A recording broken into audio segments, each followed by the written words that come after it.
राष्ट्रवादीचे अध्यक्ष शरद पवार सध्या पत्रकार परिषद घेत आहेत, थेट जाऊया.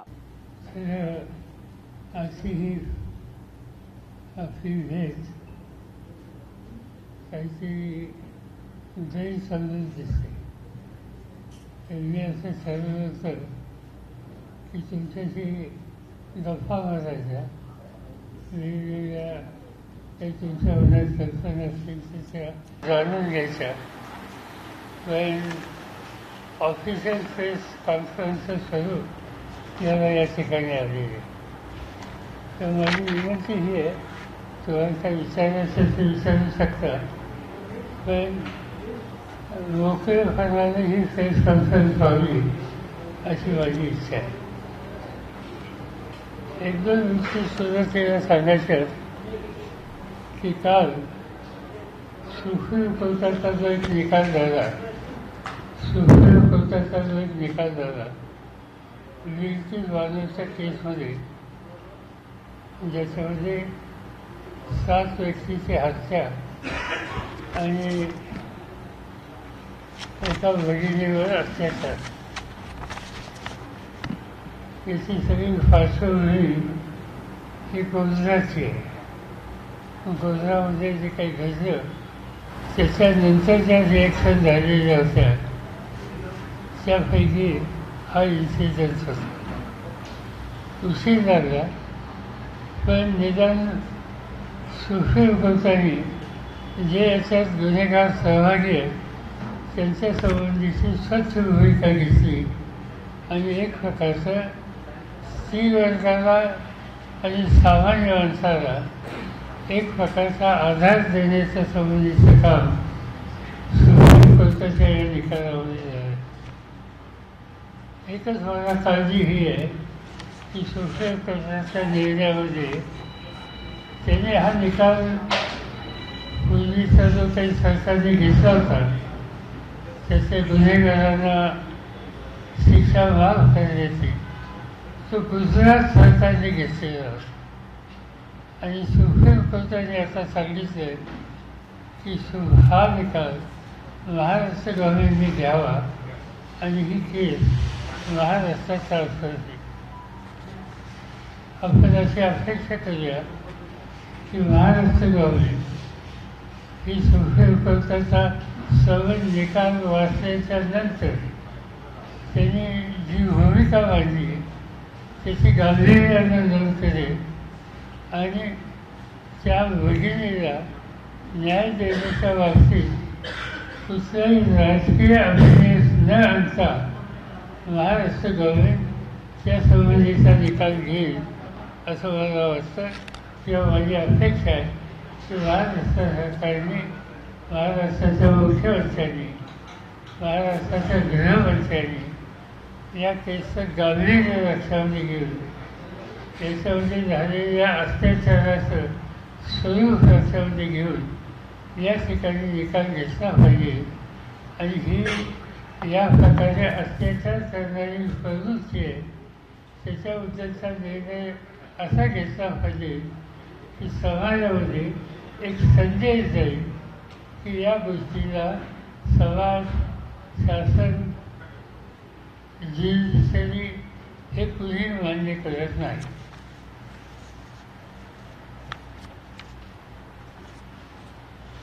त्याचा काही विचारायचं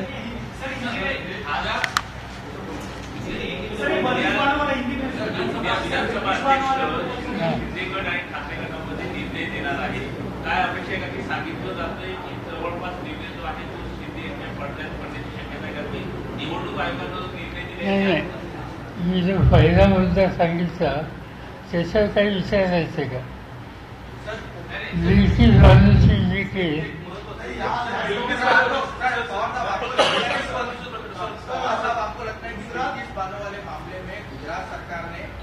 विधानसभा के चुनाव होने वाले थे, उसके पहले इस तरह का फैसला लेकर चुनाव को प्रभावित करने की कोशिश की गई और अब जब सुप्रीम कोर्ट ने फटकार लगाई है, केवल फटकार लगाने से मामला हल हो जाता है या फिर सरकार के लोगों पर कोई कार्रवाई भी होनी चाहिए?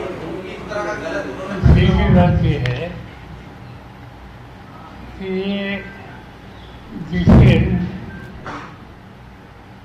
कुछ लोगों को सजा हुई है उनको माफी देने की विषय है। और ये माफी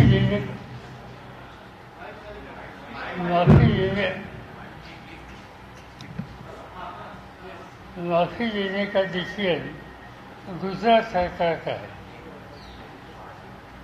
इतना हीनियस क्राइम करने के बाद गुजरात सरकार ने इन गुनहगारों को लिबरल एफर्ट देने की कोई आवश्यकता नहीं थी, ऐसी बात लोगों में वहाँ चालू थी। ऐसी वैसी ये बात है क्योंकि सीबीआई का भी एफर्ट पॉजिटिव था, इन गुनहगारों के खिलाफ था। ये गुजरात सरकार का डिसीजन आने के बाद, माफ़ी देने के बाद सुप्रीम कोर्ट में जाने का जो निर्णय अफेक्टेड लोगों ने लिया, इस बारे में सुप्रीम कोर्ट ने एक बड़ा अच्छा डिसीजन दिया है, एक दिशा दिखाई है। और इस तरह से अत्याचार या हत्या और ऐसे करने वाले लोगों को राहत, ये बातें सुप्रीम कोर्ट ने एक्सेप्ट की नहीं। गुजरात गवर्नमेंट ने इसमें जो डिसीजन ले लिया, वो डिसीजन वहाँ लेने की आवश्यकता नहीं थी और इसीलिए वो केस महाराष्ट्र में ट्रांसफर करने की भूमिका सुप्रीम कोर्ट ने इसमें ली। ये अच्छी बात है। खाली एक ही मुझे मेरा सुझाव है कि महाराष्ट्र के मुख्यमंत्री हो, महाराष्ट्र के होम मिनिस्टर हो, उन्होंने ये केस की सीरियसनेस देखनी चाहिए। महिलाओं के ऊपर अत्याचार जो हुए वो नज़रअंदाज नहीं करने चाहिए और 7 लोगों की हत्या हो गई, ये भी नज़रअंदाज नहीं करने चाहिए। जो कोई इसमें इन्वॉल्व होगा, इसमें कोर्ट ने जो डिसीजन दिया है उसी पर अमल करने की नीति महाराष्ट्र गवर्नमेंट ने यहाँ लेनी चाहिए।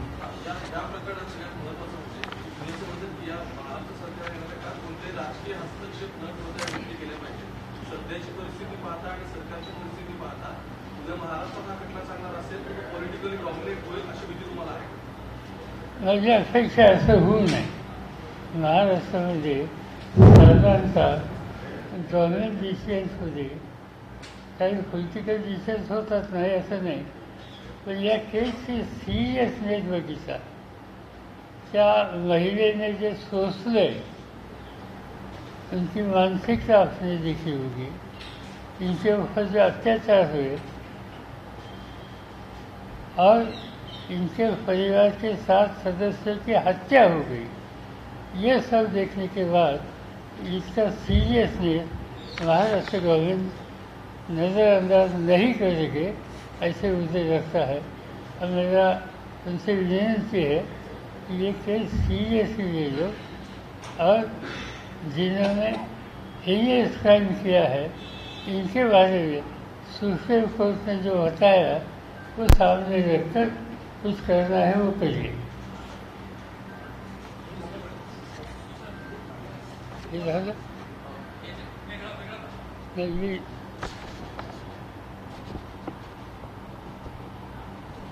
दूसरा एक वेगळा प्रश्न आहे की आजच दिल्लीमध्ये राष्ट्रवादी काँग्रेस शिवसेना यांची एक बैठक होणार आहे।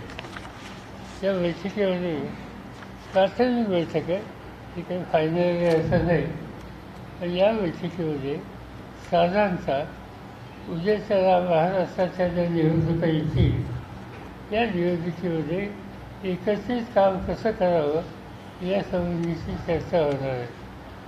राष्ट्रवादीच्या वतीनं या चर्चेला जितेंद्र आव्हाड हे उपस्थित राहतील। आज संध्याकाळपर्यंत त्याचं काही कळेल।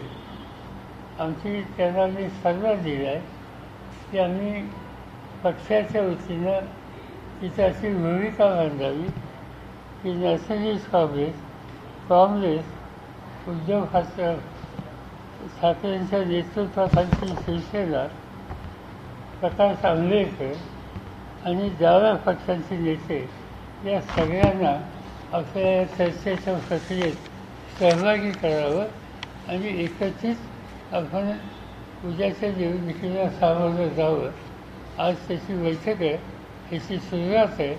त्याच्यानंतर अंतिम ज्यावेळी बैठक होईल निर्णय घेण्याच्यासाठी त्यावेळेला पक्षाचे सिनियर लोकसुद्धा त्याच्यामध्ये असतील. आणि मला एका गोष्टीचं समाधान आहे की आत्ता हे तिन्ही पक्षाच्या लोकांशी चर्चा केल्यानंतर आम्ही जे काही सुचवू इच्छितो त्याच्याशी सुसंगत भूमिका घेण्याची तयारी बाकीच्या सरकारांची असावी असं दिसते.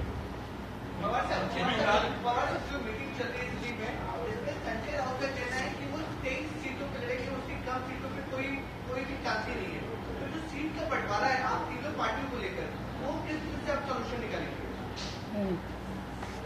आज प्राथमिक मीटिंग है, प्रिलिमिनरी मीटिंग है. इसमें क्राइटेरिया के बारे में डिस्कशन होगा और कौन सा क्राइटेरिया लेना, जैसे सीटिंग सीट के बारे में कुछ हो सकता है. जैसे समझे XYZ सीट हमने कॉन्टेस्ट किए, हमारे दूसरे साथी ने भी कॉन्टेस्ट किए और इसमें जो हम हारने में सबसे ज़्यादा वोट किसको मिलता है, इसकी सहायता दे सकती है क्या. इसी तरह से क्राइटेरिया इस पर आज बहस होगा.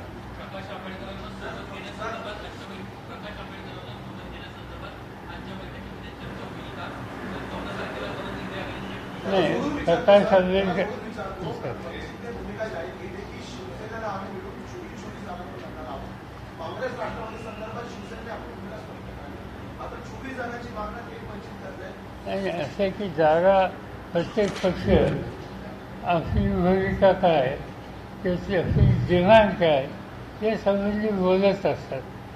या सगळ्यांच्या जर जागा एकत्र जर केल्या तर महाराष्ट्रात 48 जागा आहेत आणि आमच्या सगळ्यांची एकत्रित ही एक पुढच्या 3-4 निवडणुकीच्या जागांचा निकाल आम्ही मागितल्यासारखं होईल. तिथे शेवटी मागणी जास्त असते पण निकाल हा फ्रॅग्मॅटिकच घ्यावा लागतो, ते घेतली.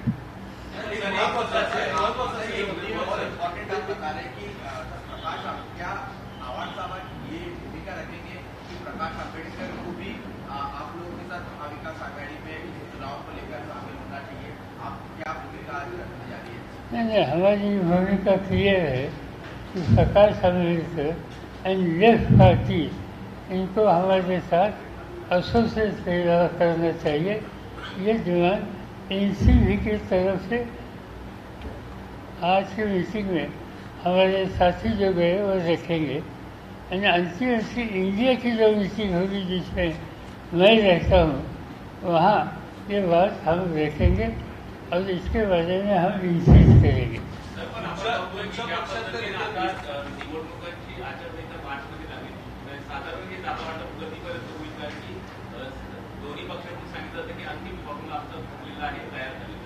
नाही, साधारणतः इन्फॉर्मली चर्चा झाली त्याच्यात असं दिसतंय की फार कुठल्याची डिफरन्सेस आहेत असं दिसत नाही. समजा 48 जागा असल्या तर त्याच्यात एक 5-7 जागेवर आमचं काही मत असू शकतं, 2-4 जागेवर दुसऱ्याचं काही मत असू शकतं, आणखीन काही जागेत तिसऱ्याचं, पण तो नंबर जादा नाही. तुमच्याकडे सुद्धा काल बैठका पार पडल्या. काल तुमच्या जवळपास 10 जागांच्या संदर्भात आढावा घेतला गेला. या व्यतिरिक्त शिरूर आणि बारामतीचं तुमच्याकडे आहे. साधारण तुमच्या सहकार्यांनी वेगळा स्टँड घेतल्यानंतर आता तुम्हाला किती स्पेस दिसते, किती जागांच्या होतं तुम्ही आता विचार करता? नाही, आज मला सांगता येणार नाही. कारण कालची आम्ही काही कॉन्स्टिट्युन्सीच्या संदर्भात आमच्या सहकार्यांचा आम्ही व्ह्यू घेतला. त्याच्यात काही अशा जागा आहेत की ज्या आम्ही काल चर्चासुद्धा केली नाही म्हणजे आम्हाला लढायच्यात. उदाहरणार्थ 4 जागा आता आमची सिटिंग आहेत, त्याची नाही आम्ही चर्चा केली.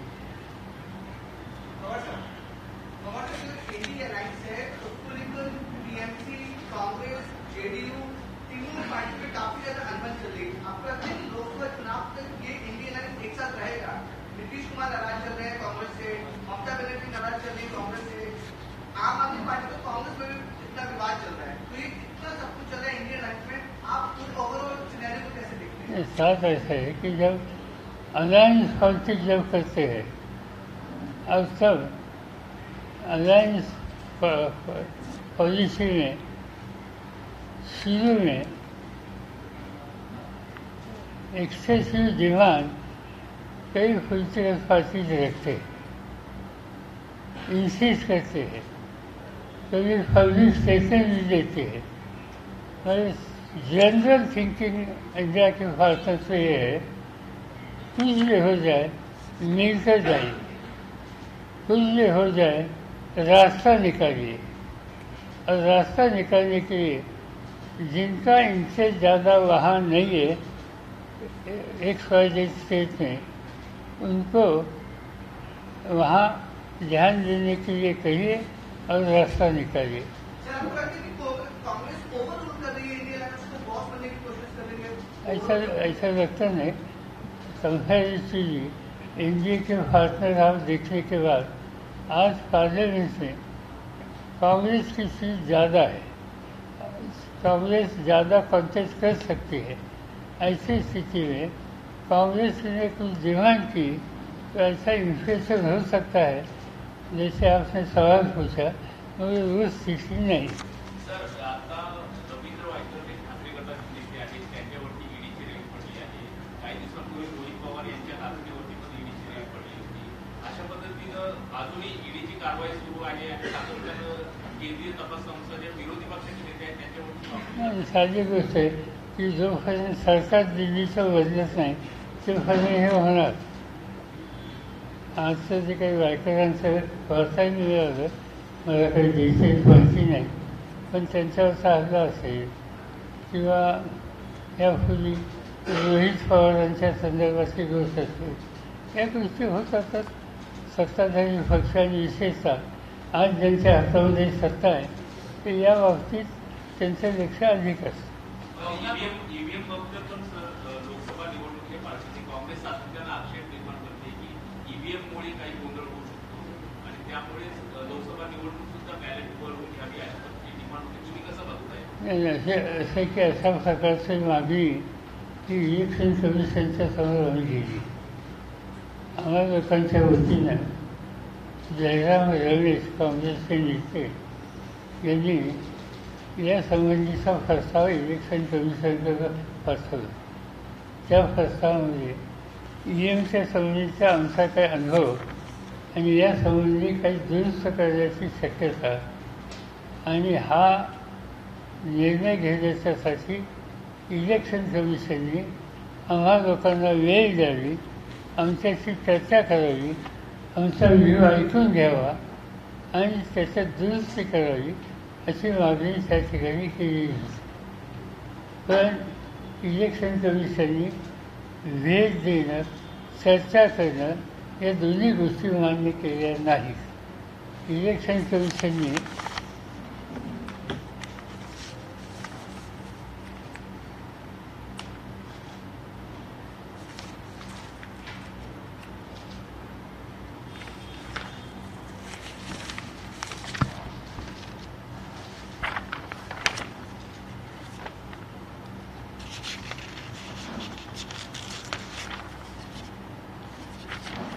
जवळपास 12 पानाचं पत्र त्यांनी जयराम रमेश यांना पाठवलं आहे उत्तर म्हणून, आणि त्या उत्तराचा शेवट याच्यात काही बदल करायची गरज नाही आणि हे उत्तर आहे. केवळ विरोधी पक्षातल्या नेत्यांनाच ईडीची नोटीस मिळते असं नाहीये किंवा चौकशा होत्यात असं नाहीये. भाऊसाहेब गवळींचे गवळींना देखील ईडीची नोटीस मिळाली आहे आणि त्यांच्या पीएला देखील ईडीची नोटीस आलेली आहे. काही सत्ताधारी पक्षात सहभागी झाल्यानंतर देखील अशा पद्धतीनं आता जे घटक पक्ष सहभागी झालेले त्यांना देखील आता ईडीचा क्लास भेटला. पुण्याला एक एक एक एक एक एक हां एकनाथ शिंदे यांच्या शिवसेनेसोबत असलेल्या भावना गवळी आहेत, त्यांच्यावर आता ईडीच्या नोटीस मिळाल्यानंतर पुन्हा सुरू झालेली आहे. त्या विरोधी पक्षामध्ये असताना महाविकास आघाडीसोबत असताना कारवाई होत होती, मात्र आता महाविकासमध्ये कारवाई होते. त्यामुळे फक्त विरोधी पक्षावर कारवाई होती, सत्ताधारी त्या घटक पक्षामध्ये कारवाई होते. याचं कसं विश्लेषण करा? सहज असं दिसतंय सत्ताधारी पक्षावर कारवाई होत नाही. एक त्याच्यानंतर जिथं झालेली आहे ती सगळी गुंडाळूंची किंवा एक्झॅक्टली काय केलं माहिती नाही, पण त्याच्यावर कुठल्याही ॲक्शन नाही आहे. पवारसाहेब, उद्या आमदार अपात्रतेच्या प्रकरणासंदर्भात निकाल लागणार आहे. जे विधानसभा अध्यक्ष आहेत राहुल नार्वेकर ते स्वतः मुख्यमंत्र्यांची भेट घेण्याकरता वर्षानिवासस्थानी जातात आणि आजारी असताना अशा प्रकारची 1.5 तासाची भेट होते आणि उद्या निकालाचं वाचन करायचं. साधी सरळ गोष्ट आहे. ज्यांच्या पुढे केस आहे आणि ज्यांची केस आहे ते त्याच्यात ज्यांची केस आहे त्यांनी ती केस मांडणं त्याच्यात काही चुकीचं नाही. पण ज्यांच्यासमोर मांडली जाते आणि ज्यांचा निर्णय अभिप्रेत आहे तेच ग्रस्त ज्यांची केस आहे त्यांच्याकडे जात असतील तर संशयाला चिंता वाटावी अशी जागा याचं निर्माण होते. ते केलं नसतं तर या पदाची प्रतिष्ठा आणखीन चांगली राहिली असते. केंद्रामध्ये जर भाजपचं सरकार पुन्हा आलं नाही तर अजित पवारांसोबत गेले काही आमदारांचे पुन्हा एकदा तुमच्याकडे तुमची माफी मागतील अशा संदर्भात राजेश टोपे मिळत टिलर पॉईंट त्या कार्यक्रमात आणि त्या आमदारांचे घालमेल सुद्धा तरी चालू आहे. नाही घालमेल चालू असेल ते मला माहिती नाही, पण असा निर्णय ज्यांनी घेतला त्यांच्या संबंधी आमच्या पक्षात फेर विचार नाही.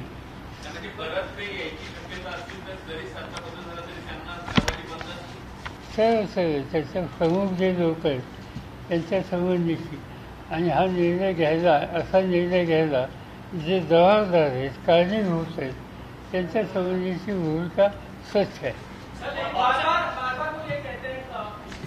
सभा में भी अजित पवार और शरद पर ये कह रहे थे कि मुंबई जैसे शहर में पक्ष बढ़ नहीं पाई पार्टी बढ़ने की तो वजह थी कि हमारे पक्ष लोग जाके दिया शहरी इलाका उतना ही जरूरी है, उन्होंने कभी कंसिडर ही नहीं किया. तो सीधा आरोप आपके लगाते हैं जगहों पर पार्टी बढ़ नहीं पाई. बात ऐसी है जो परिस्थिति है वो आज की नहीं है. इसलिए 23 साल से ये पार्टी हम चला रहे, इसमें इंफॉर्मेशन फोर्स की जिम्मेदारी जो बोलते उनके ऊपर ही थी. तब उन्होंने अपने पास जब काम था जिम्मेदारी थी तब ध्यान कभी दिया नहीं. आज देखे ठीक है.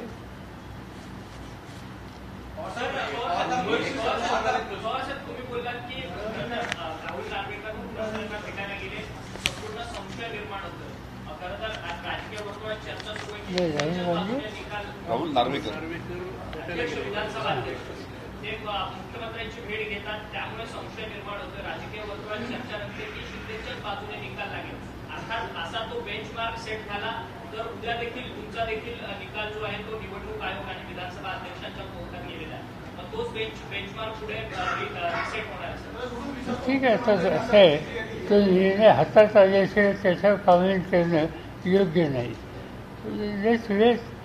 24 तासामध्ये 12 तासामध्ये हा निकाल येईल. तो आल्याच्या नंतर आपण त्याच्यावर भाष्य करू. मुख्यमंत्र्यांनी या संदर्भात सगळी प्रतिक्रिया व्यक्त केली की बहुमत आमच्याकडे आहे, आमदारांची आणि खासदारांची संख्या पाहिजे तर आमच्याकडे जास्त आहे, निवडणूक आयोगाने त्याच पद्धतीमध्ये आमच्या बाजूने निकाल दिला होता. त्यामुळे विधानसभा अध्यक्षाचा निकालही आमच्याच बाजूने असल्याचा विश्वास आहे. त्यांचं बहुमत आहे ही गोष्ट खरी आहे. म्हणजे तसं एका पक्षाला स्वच्छ बहुमत आहे ही स्थिती नव्हती. भाजप त्यांचे काय 105 104 काय नंबर असेल तो आणि नंतर शिंदे साहेबांचा पक्ष ते मिळाल्यानंतर ते बहुमत आलेलं आहे आणि त्यामुळं स्वच्छ निर्मळ बहुमत आहे असा क्लेम करण्याची परिस्थिती नाही. पण आखरी नंबर हे जर बघितलं तर तो नंबर त्यांच्याकडे आहे आणि त्यामुळं त्यांनी काही काळजी घेण्याची आवश्यकता आहे.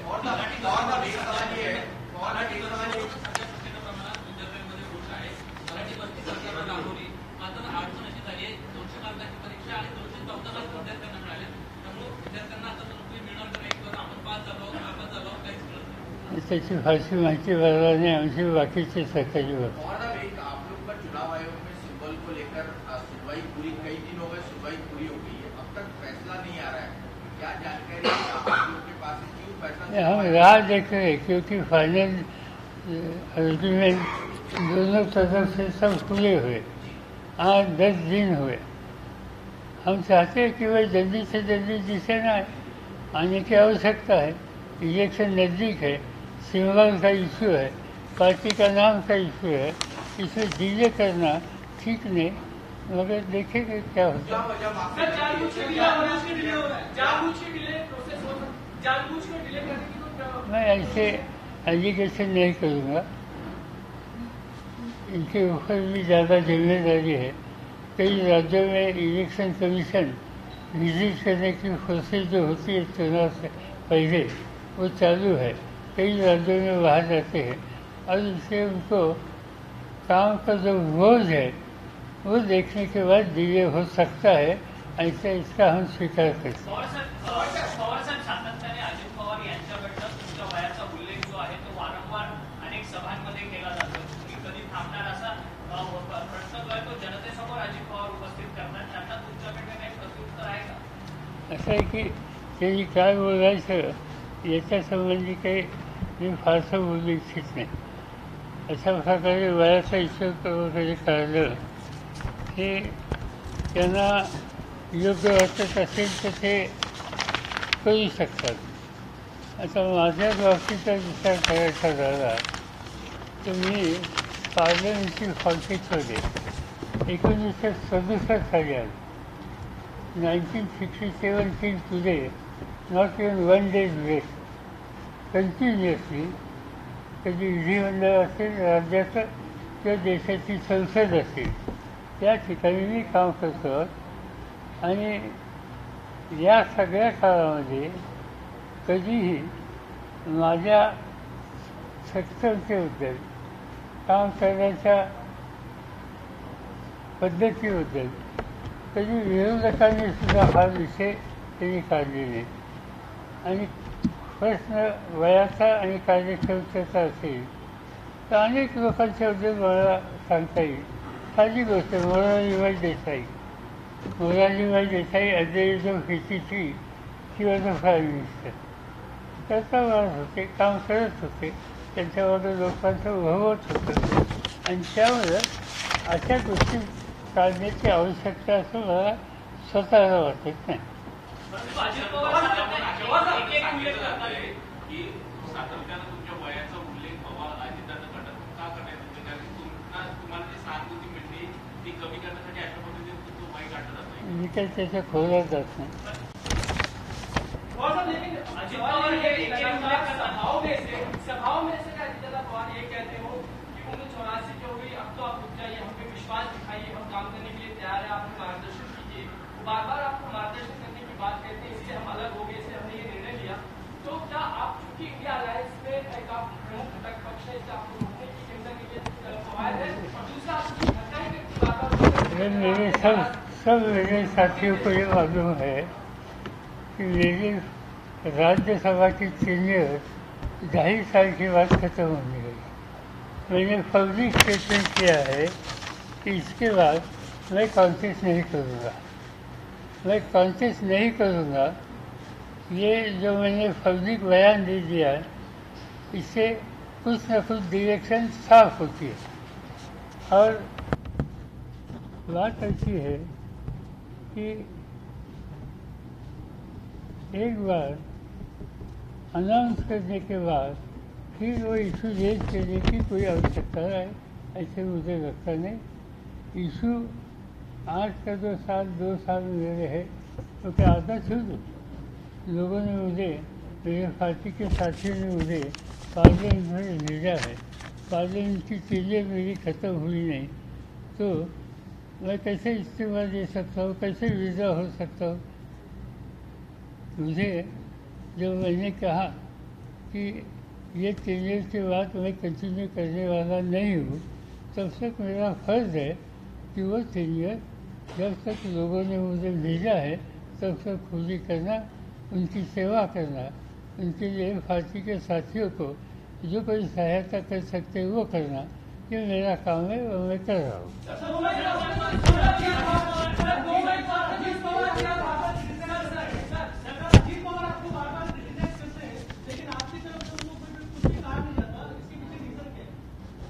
क्या क्या कहना है। अगर किसी ने कुछ गलत काम किया, गलत बातें पब्लिसिटी की, तो इसको सीरियसली लेने की आवश्यकता नहीं होती, उसको नज़रअंदाज करना वो ठीक होता है। सर, 2 मई बाद में इस्तीफा दिया, क्या आपके ऊपर इन सभी लोगों का दबाव था या आपने स्वेच्छा से लिया?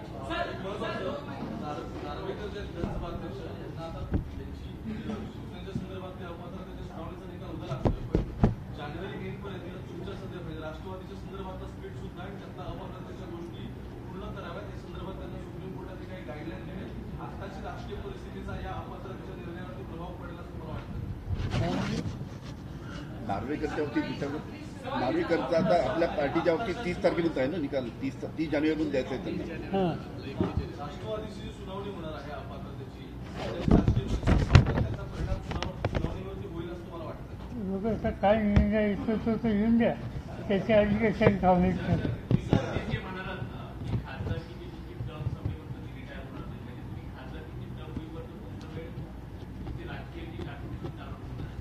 किती अनेक क्षेत्रात आहे, मला काम करण्यासाठी अनेक आता या राज्याची या देशाची शुगर इंडस्ट्री आहे, त्याची महत्त्वाची संस्था, त्याचा मी लाईफ प्रेसिडेंट आहे.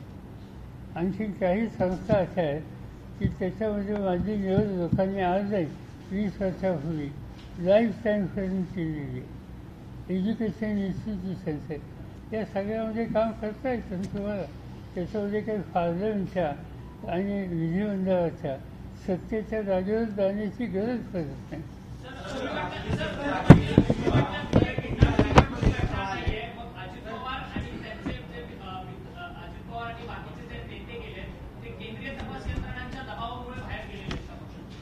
असं की याच्यामध्ये माझ्यापेक्षा तुम्हाला लोकांना जादा माहिती आहे आणि याच्यावर चर्चा सगळ्या अगदी गावागावात होती.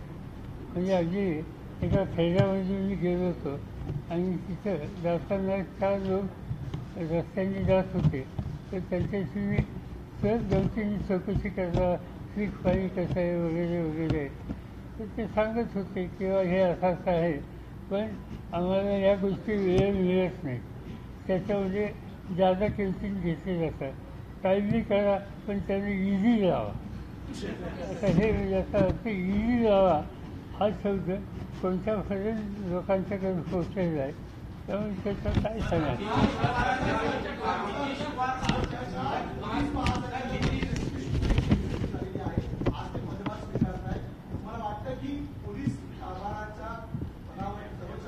बघूया काही काही असं आहेत, काही 3-4 महिने 6 महिने काहीतरी काळ आहे. बघूया काय होतात. यापूर्वी बघितलं होतं आणि आता काळजी एकच घ्यायची, आमच्या सगळ्यांचे टेलिफोन त्या फोनात नाही याची काळजी घ्यायची, त्याच्यावर लक्ष ठेवायचं, अशा काही गोष्टी कराव्या लागतील.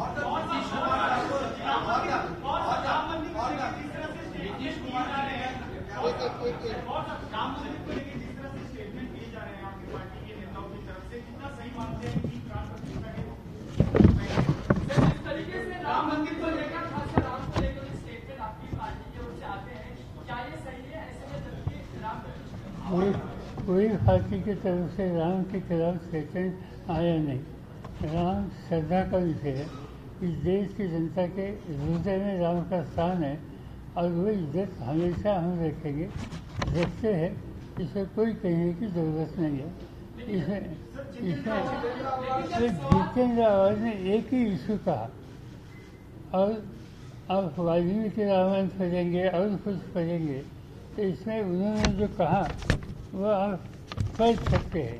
कहने की आवश्यकता नहीं करते तो अच्छा होता था, मगर उन्होंने राम की अप्रतिष्ठा की, ऐसी बात है, ऐसे करना सीखें.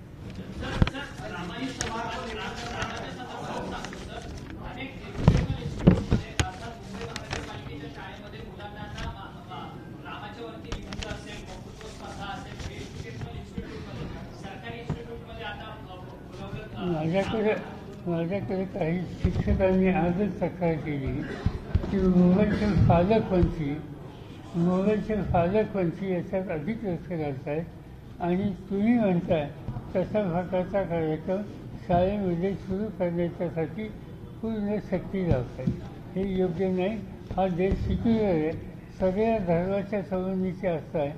हिंदू किंवा राम याच्याबद्दलची आस्था जेवढी आहे तेवढी मुस्लिम किंवा इस्लाम किंवा महम्मद या सगळ्याचं महम्मद पैगंबर यांच्याबद्दलची सुद्धा आस्था आमच्या मनात आहे.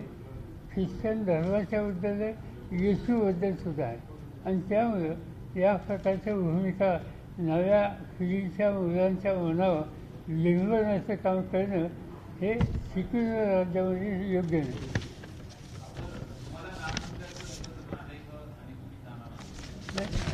आहे की त्याच्यात मला जायचं असेल तर मी जाईन, त्याला काही निमंत्रणाची वाट बघत नाही. आणि ज्यावेळेस तिथं मेळा आहे त्या गर्दीत मी जाणार नाही. तर मी जाईन वर्षांनी, 2 वर्षांनी, 3 वर्षांनी, असं माझी फादरांची केंद्र संस्था वेळ येत हो.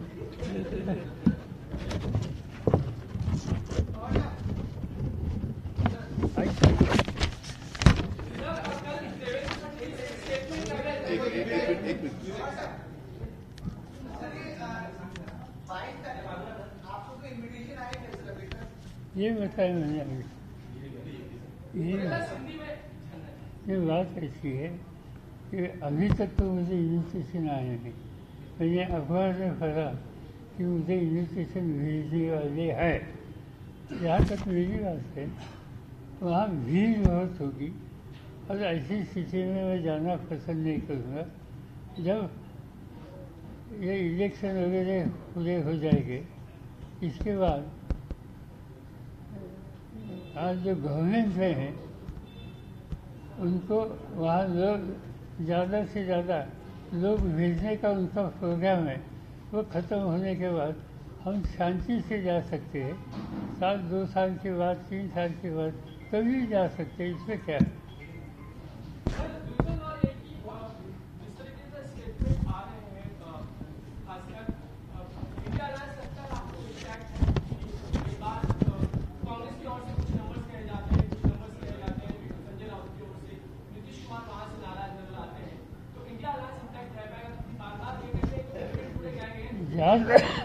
जहाँ तक मेरी इन्फॉर्मेशन है नीतीश कुमार बिल्कुल नाराज है.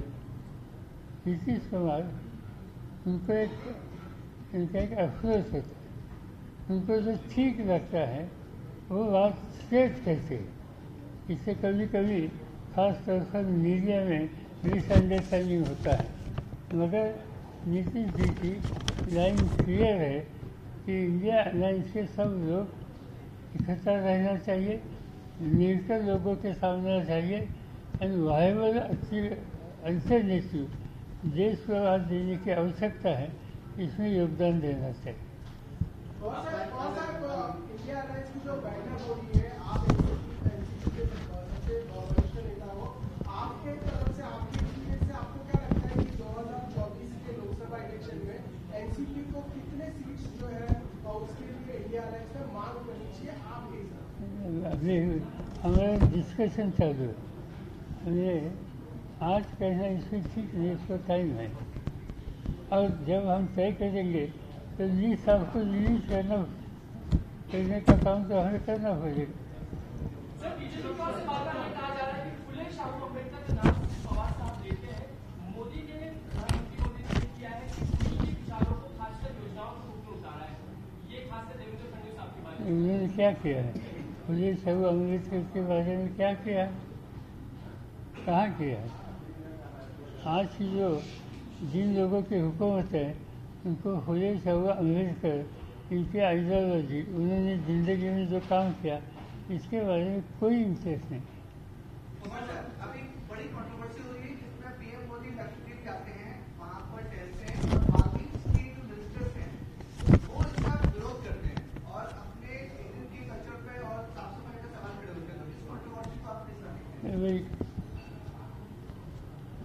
नरेंद्र मोदी, उनकी पॉलिटिकल लाइन, उनका गवर्नमेंट का अफसोस, इस बारे में हमारे मन में कोई इशूज़ पर रिजर्वेशन है.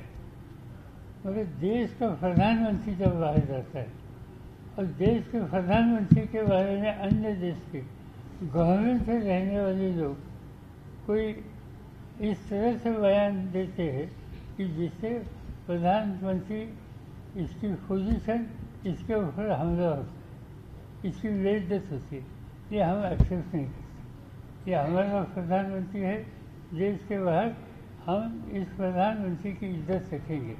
यहाँ सच्चाई से जो कुछ बोलना है, बोलने के लिए बहुत टाइम है, हम वो कभी सोचते नहीं।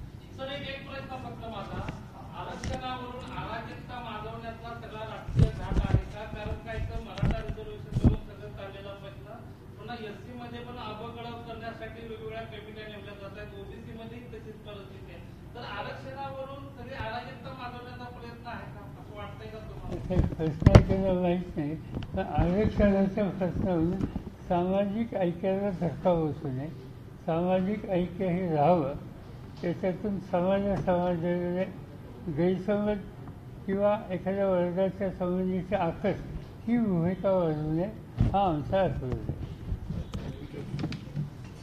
हो काय?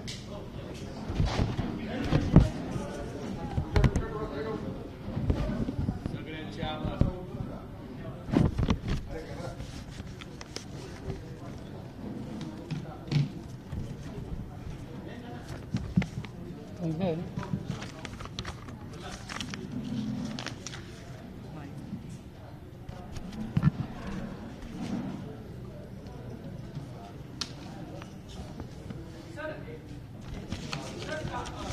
कल जो फैसला आने वाला है उसको लगता है आपको सरकार स्टेबल है, या कल जो फैसला आना है खासकर शिवसेना के डिस्क्वालिफिकेशन को लेकर, एमएलए को लेकर, आप किस तरह से रीड करते हैं?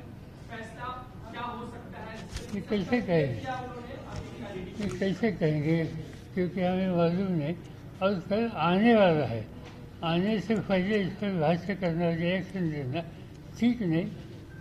इससे एक ही बात होगी कि स्पीकर इसकी जिम्मेदारी जिनके ऊपर है उनका ये पद का गरिमा रखने के लिए किस तरह से वो कदम देते हैं उससे ये साफ हो जाएगा। सर देवेंद्र फडणवीस यांची आता प्रतिक्रिया आलेली आहे या संदर्भात. त्यांचं म्हणणं आहे की अध्यक्षांच्या निकालानंतर आम्हाला न्याय मिळेल आणि सरकार कालही स्थिर होतं, उद्याही स्थिर असेल म्हणून मला वाटतं या निकालानंतर ही सरकार स्थिर जाऊ शकतं. देवेंद्र फडणवीसची प्रतिक्रिया आली, त्याच्या निकालाच्या नंतर सरकार आज स्थिर आहे आणि उद्याही स्थिर राहील. तसा देवेंद्रजींना निकाल काय हे माहीत असावं असं दिसतंय, कारण निकाल माहिती असं अप्रत्यक्ष होणे सुद्धा आत्ता सांगणं, आज उद्यानंतर सांगा, ही स्पीकरच्या प्रतिष्ठेला धक्का लावण्यासाठी. सर एनसीबी की सुनवाई शुरू होने की एक्सचेंज जो है पेपर्स का शुरू हो गया, लगता है फैसला समय जो सुप्रीम कोर्ट ने दे रखा है उसमें पूरा कर पाएगा, कुछ टाइम बाई करेंगे? अभी देखेंगे कल जो बातें होने वाली है शिवसेना की, इससे एक अंदाज आएगा किस डायरेक्शन से जा रहे। Let's wait for future.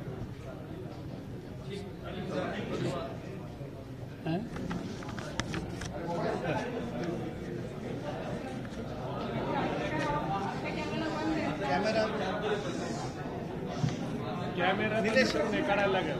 Nilesh माझं म्हणणं आहे की आत्ताची सगळी परिस्थिती अनालाइज करता तुम्ही ईशान्य मुंबईचा हे करता, काल पण रिव्ह्यू झाला. माझं असं म्हणणं आहे की आता तुमच्या पक्षाला मुंबई स्पेसिफिक स्पेस किती असं तुम्हाला वाटतं? आम्ही ठरवलेलं नाही, आमची चर्चा चालू आहे. पॉकेट्स असतील किंवा स्पेसिफिक हे काही असलं ते आज त्याचं बोलणं योग्य नाही, कारण आम्हाला सगळ्यांना घेऊन जायचं आहे. एबीपी माझा, उघडा डोळे बघा नीट.